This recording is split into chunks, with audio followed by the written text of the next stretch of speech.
எங்க போற? அ, அ, அது அ, கோயிலுக்கு போறேன். கோயிலுக்கா? நானும் கூட வரட்டுமா?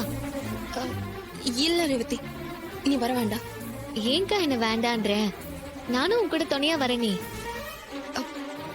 இல்லடி, தெரிஞ்சவங்க ஒருத்தங்களை பார்த்துட்டு அப்படியே நான் கோயிலுக்கு போயிட்டு வரலான்னு இருக்கேன்.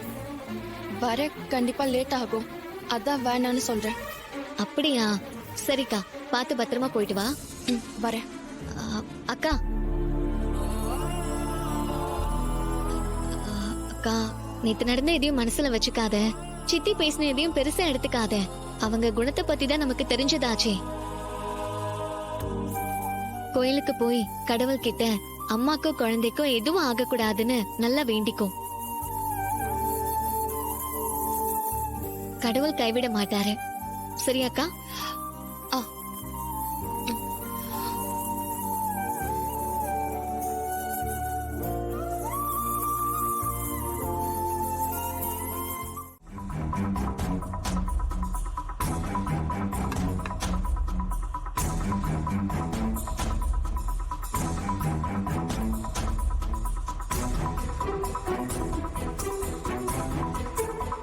ரேவதி, ரோகிணி எங்க ஆளையே காணோம். அக்கா வீட்ல இல்ல மாமா. வீட்ல இல்லையா? எங்கம்மா போனா? கோயிலுக்கு போயிருக்கா மாமா. என்ன திடீர்னு கோவிலுக்கு? அக்காவுக்கு மனசு சரியில்லைன்னு நினைக்கிறேன். போறப்போ கொஞ்சம் அப்செட்டா தான் இருந்தா. ஜோசியர் சொன்னது, அம்மாவுக்கு ஆக்சிடென்ட் நடந்ததெல்லாம் அவளை ரொம்ப பாதிச்சுச்சுன்னு நினைக்கிறேன். அதான் கடவுள்கிட்ட வேண்டிக்க கோயிலுக்கு போயிருக்கா. ஆமாம்மா, ரோகிணி ரொம்ப பாவம் தான். அவளால அம்மாவையும் விட்டு கொடுக்க முடியல, வயத்துல இருக்கிற குழந்தையும் விட்டு கொடுக்க முடியல. என்னத்த சொல்றது, என்ன பண்றது, பாவம்.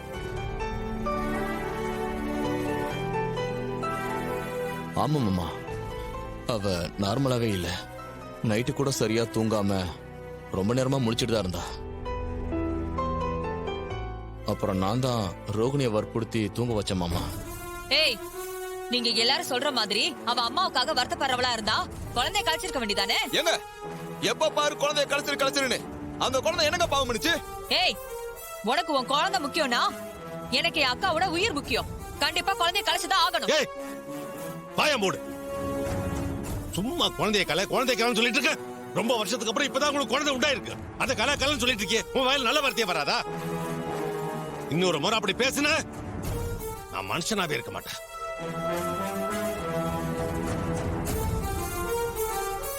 இவங்க என்னைக்குப்பா மத்தவங்களோட வலி வேதனை எல்லாம் புரிஞ்சிருக்காங்க?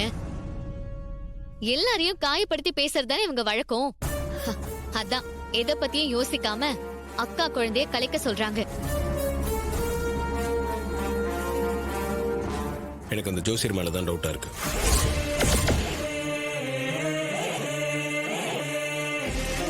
என்ன மாப்பிள்ள சொல்றீங்க? ஜோசியர் மேல டவுட்டா? ஆமா மாமா, யாரோ ஒரு மிரட்டி தான் அப்படி சொல்ல வச்சிருக்காங்க.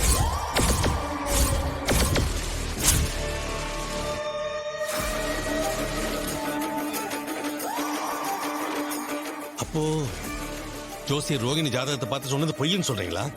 அப்படிதான் நான் நினைக்கிறேன். அவரு பொய் சொல்லிருந்தாலும் எப்படி நாம நிரூபிக்கிறது?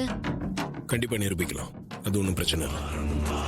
ஐயோ, இவன் நிரூபிக்கிறேன்னு சொல்றானே, என்ன ஐடியா வச்சிருப்பான் ஒண்ணுமே புரியலையே.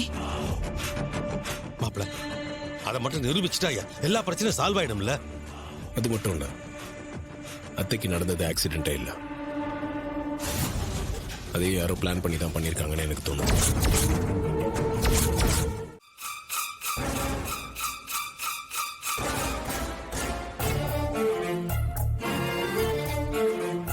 ஐயா, இப்ப என் பொண்ணு முழுங்காம இருக்கா. என் பேர குழந்தை நல்லபடியா பிறக்குமா? அது பிறக்கிற நேரம் குடும்பம் நல்லா இருக்குமா? இதனால வீட்டுல இருக்கிறவங்களுக்கு ஏதாவது பிரச்சனை வருமான்னு கொஞ்சம் பார்த்து சொல்லுங்க. கொஞ்சம் பொறுங்க, பார்த்து சொல்றேன்.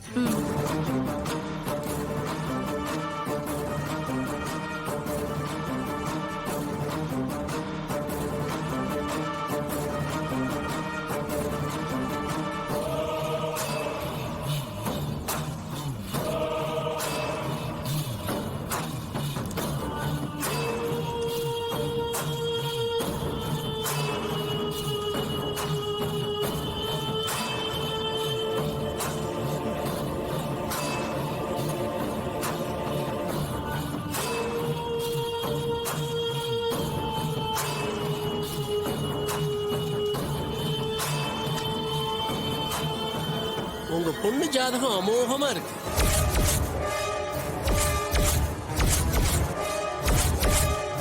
குழந்தை நல்லபடியா பிறக்கும்.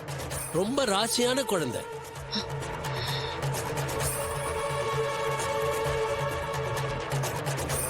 அந்த குழந்தை பிறக்கிற நேரம் உங்க பொண்ணு குடும்பமே ஓஹோன்னு இருக்கும்.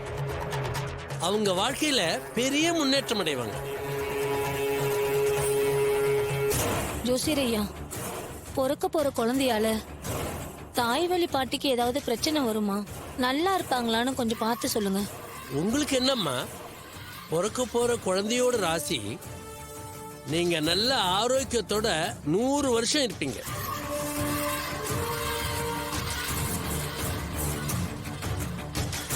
போச்சு, ஜோசியக்காரன் எல்லா உண்மை போட்டு உடைச்சிட்டானே. இந்த டிரைவர் பையன் நம்ம திட்டத்தை எல்லாம் நாசமாக்கிட்டான். இப்ப என்ன பண்றது? ஈஸ்வரி, ஜோசியர் சொன்னதை கேட்டில்ல? இவன் பேச்ச நம்பி நாமளை ஏமாந்துட்டோம். நல்ல வேளை, ஏதோ மாப்பிளைக்கு டவுட் வந்து இப்படி பண்ணதுனாலதான் உண்மை வெளியே வந்துச்சு.